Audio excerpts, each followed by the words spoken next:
Shalom, shalom, peuple de Dieu de partout où vous êtes. C'est votre humble serviteur, le révérend prophète Steve Okoka, la sentinelle de Dieu, le messager de l'Éternel. Esika nyonso bozali kolanda biso, tika Nzambe mokonzi ya milimo abatela yo pe apambola yo.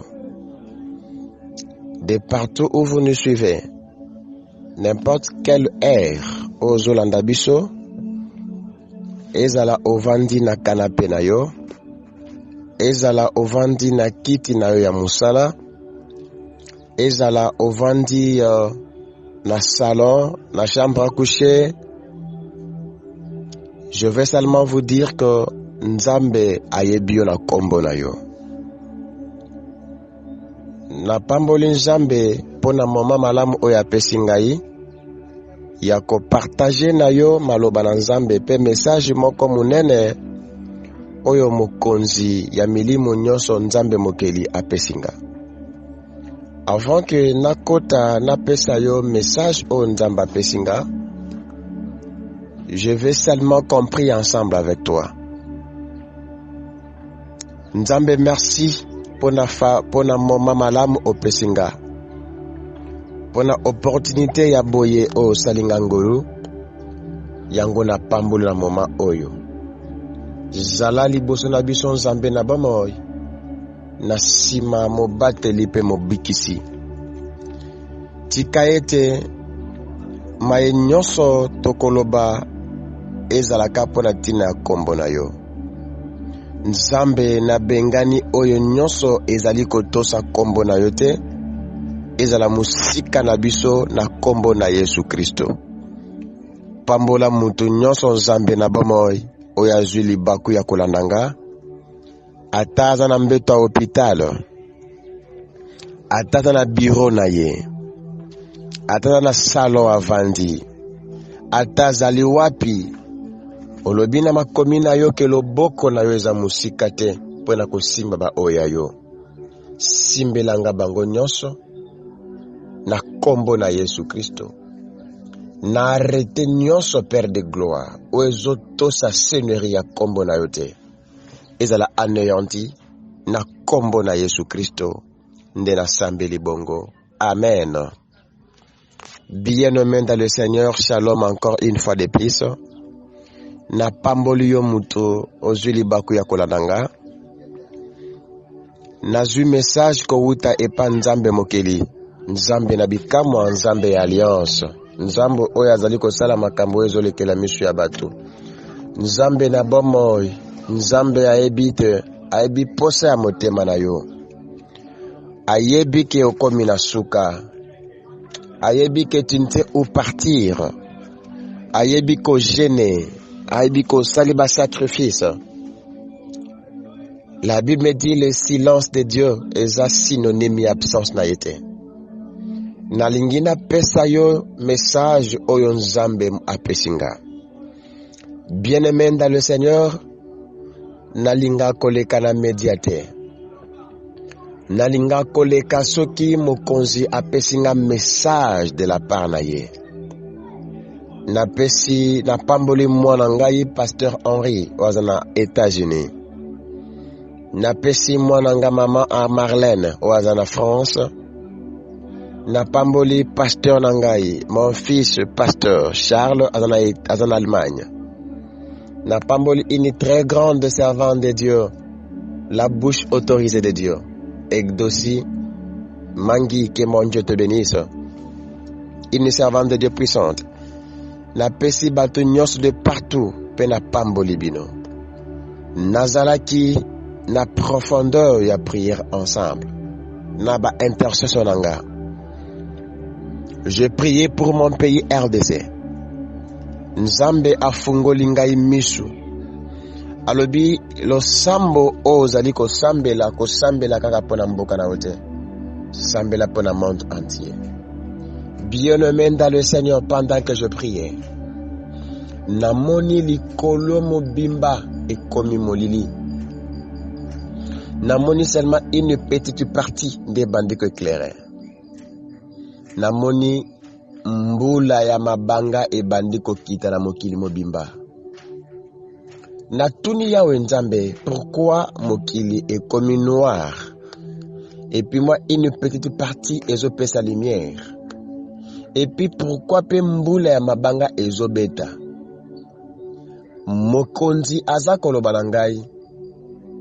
Alobi na mokili mobimba Satana atindi basali na ye ya mabe. Yango ngai nzambe na telemi na kanda makasi. Na telemi na kanda pona koboma mokili. Alobi omoni mwa lumière ya muke ozomona eza grâce pe miséricorde nanga. Natuni nzambe pourquoi mbula ezali kobeta? Abimbula ezali kobeta na lingina banda kwa rose bana oyanga. Batu ebele ba bebisi bana nga mitema. Batu ebele ba conduit bana nga na ba magie.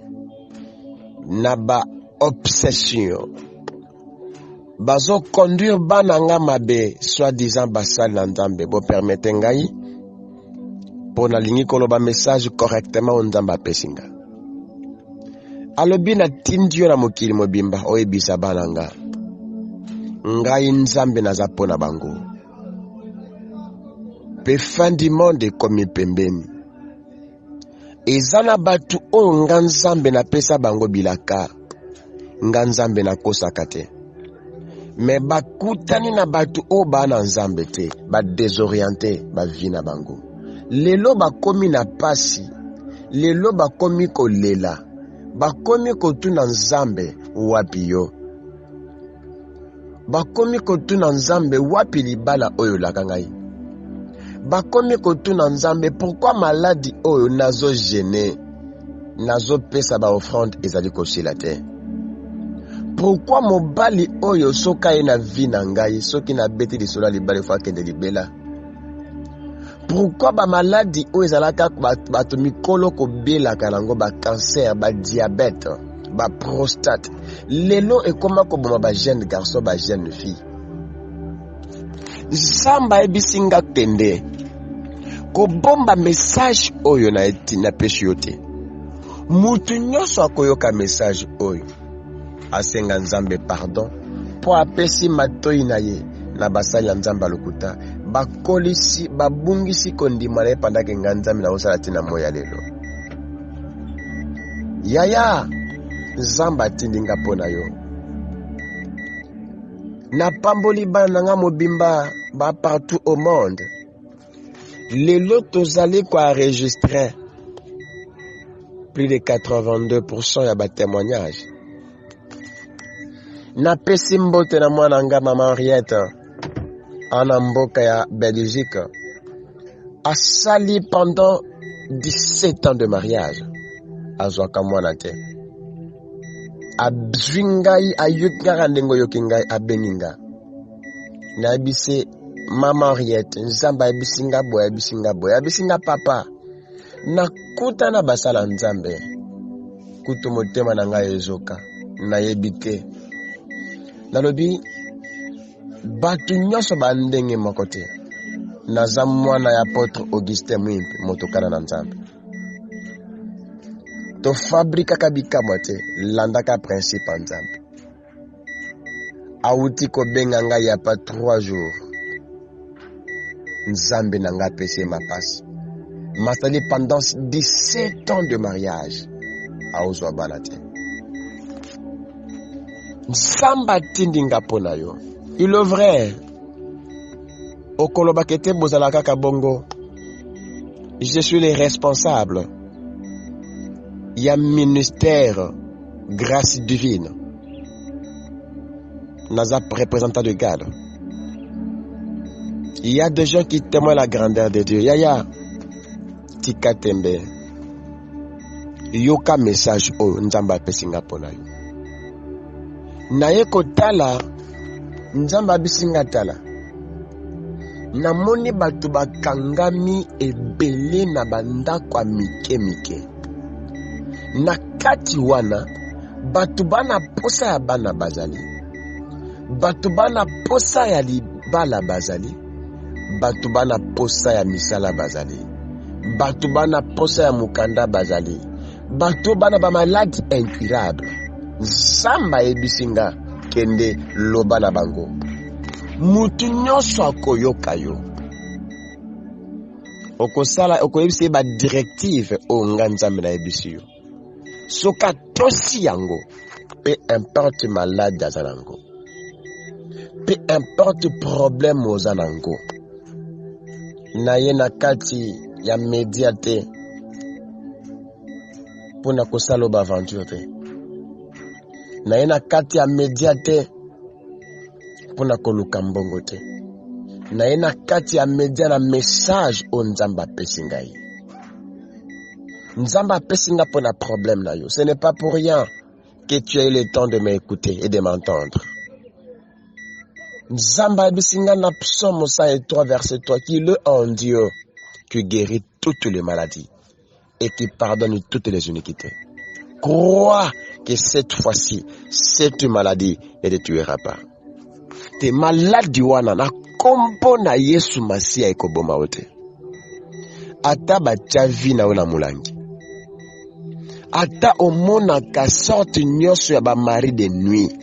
Eza na kati na moi. Ba bimila ka ozo sala bango ozo kushe na bango.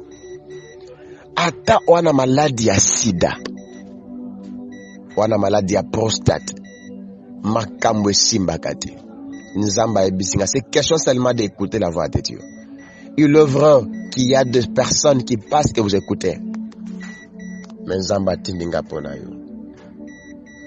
Alobi soki mutu ayoki mungongo na ngai, asali onga Nzambe alobi. Ata likambo na eza ndenge nini, ako recevoir bikambo na ye.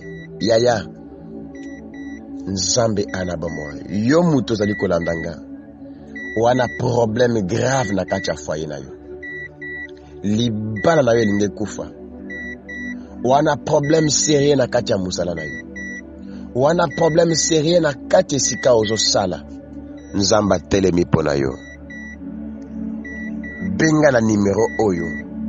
Toko sungo na ba prière. Toko sungo na ba directive. Eza plus 243 89 940 40 40. Plus 243 89 940 40 40. Oyoka memeka Nzambe oyo akosalela yo. De partout esika ozali. Nzambe oyo alokotanga na pamba. Nzambe azali kolingisa maladi ya ba diabète, ya ba cancer. Il est capable de te bénir. Tika mokonzi a visité yo. Nzambe akota likambo na yo. Yo mutu na maladi incurable. Nzambe abanda ko prendre soin na yo. Kolongola ko désespéré te na bomo ina yo. Zala l'espoir na vie na yo. Crois seulement, ne doute pas. Et tango yoko benganga, par rapport à problème nyonso yo zanango, sombelanga seulement, ka bouteille ya mai moko. Nako ebiso makambo o sanango. Toi-même, tu seras le témoignage de Dieu. Ezalaki wabino révérend prophète Steve, représentant légal ya ministère grâce divine. Nzambe na bikamwa apambola bino. Yaya, oza rasi ya mutu akufa na bilaka na ete. Oza rasi ya mutu oyo kobika bilaka na yo. Kobange lokote. Meka Nzambe oyo akosalela yo. Wana problème nyonso, meka Nzambe. Nzambe oyo abimeli ngai. Nzambe apesi nga message. Pongi makeza Nzambe, c'est quand tu vas appeler et quand tu verras les miracles de Dieu. Et n'oublie pas, Dieu revient bientôt. Ici, il est important ya bongo la motema na yo. Ya bongo la motema. Kala mingi te eswazoya. Aokuto wapi. Iza mesa Nzambe apesi ngai. Na nasambela Nzambe pona yo. Nzambe na bikamo pambola mutu nyonso. Wazuli bako ya kolandanga.